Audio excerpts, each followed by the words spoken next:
Professor, I trust you've been listening in on the conversation with Mr. Holmes, and like everybody else, you are up to speed with the results from Pulse Asia. We'll let you jump in immediately. Any reactions to the survey and Mr. Holmes' insights on it?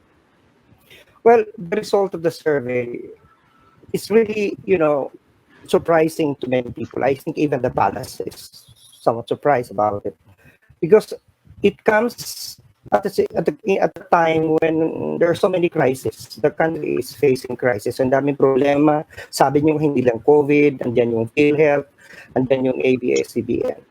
Dito na lang sa COVID, kung titingnan mo yung nangyari sa ibang bansa, if you look at the other countries, almost every leaders have suffered in terms of ratings. Yet in the Philippines, we have 91%. So for me, the question that should be raised is that it is not just about the president who should be asking. Yung anong meron sa presidente, bakit ganon? We should also be asking what is in us as a people. I think it's not just about measuring the president. It's about the kind of culture, the kind of political culture we have. Yes. The way we look at our politicians, the way we look at our leaders. I think it is more important because yun ang napapabayaan. Masyado tayo nakatutok sa survey. But what is now the challenge is for us to probe further and deeper. Bakit ganun? At may mga tentative na sagot dyan na hindi pa rin naman napuprobe. Pero may mga haka-haka na ang ibang mga analyst. For example, narinig natin yung explanation ng populism. Masyadong populist ng president. And because he's a populist, people will tend to approve what he does regardless, no matter what. Parang ang metaphor nga, parang ama mo. Alam mong flawed yung ama. Maraming bisyo ng bababae. Pero yung pamilya nakaharap sa krisis. Pag may isang estranghero magtatanong sa'yo, gusto mo ba yung ginagawa niya? Siyempre, mag-iba yung pag-iisip mo, hindi mo sisiraan yung tatay mo. May mga ganong klase ng approaches sa political psychology na kailangan natin tingnan.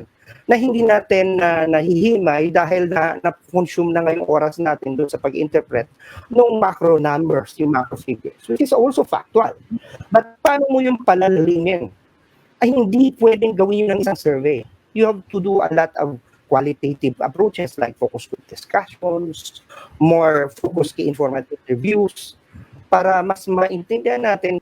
How do you square this with the survey that show that Filipinos are feeling poorer, especially in this time? So they feel poorer, but at the same time, they're still loving this president. Paano ba explain yun? Kasi ayoko sanang gamitin yung word na kulto. Pero parang, in a way, nagiging parang cult yung pagfa-follow sa presidente to the point that he becomes an ideology himself. That way, if you look at him, he is someone that is an image or a symbol that is judged no longer on the basis of what he does, but on the basis of what he symbolizes. He symbolizes kasi he came into the political landscape as someone who is an embodiment of the anger and the frustrations of people because of their being excluded by elite democracy and by elite politics. And he's seen like that. He's seen as an outsider. He's seen as hindi social, palamura. He's like every person on the street. He can associate. He's one of them, one of us. So that what was mentioned by Ronnie, the us versus them narrative. So he's being seen as part of us. Tayo, sa atin. So yun ang tinitingnan ng bayan. So, parang siya, his power emanates not from his actions. Kaya di ba tinanong yung kanina, hindi naman siya nakikita ng tao, gabi na siya mabigyan ng press conference. Once a week. Once a week. Replay naman. Hindi naman. Halos madaling araw. It's a replay. Hindi naman yun na nagmamatter eh. Wala silang ang tao, maaaring ako, dulak. Hindi na tinitingnan si Duterte yan. Whatever he does, whatever he's going to say, it's going to be for us. It's almost like an addict, not yung word addiction, but it's very much like ang pagiging fanatic mo sa isang. Parang blind faith.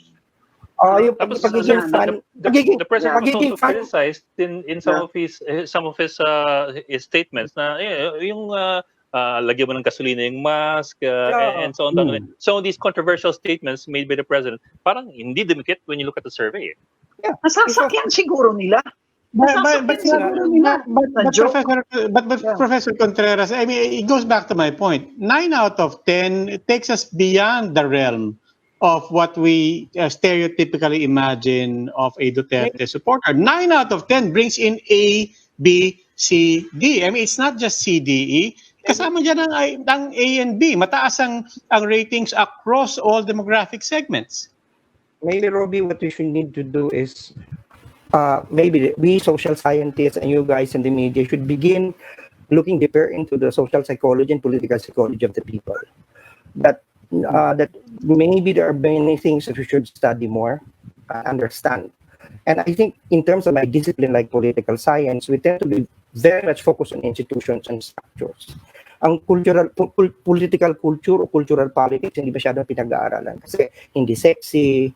But I think it's about time that we need to understand that we have to understand the underbelly of our people, of our political landscape. Because I think that's something that we need to.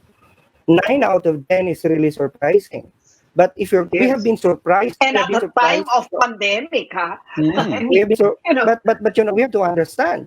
That's why it's about time that we have to really change the way we look at them. Parang hindi na ito kababalaghan. This is reality. So you have to go into that reality so that we can begin to understand maybe how to change this. Kasi this is something that is there.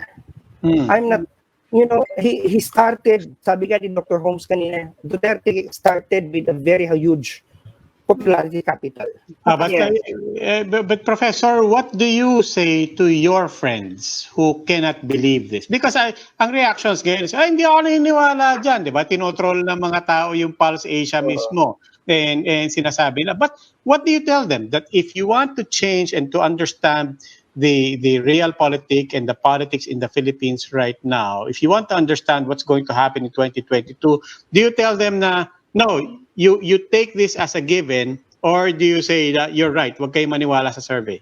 I always tell them na, we have to begin to understand how the people think and where they're coming from. Kasi naunahan tayo ng bias eh. Of course, many people who of course complain are the people who don't like the president, right?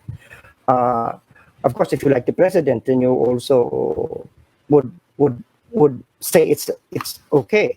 Pero ang problema kasi ang polarization kasi ng bansa is so divided, but it's so uneven. There's a divided country, but it's not in the middle. Parang ang dami dito na 90% yung 10% each other, but it's very divided.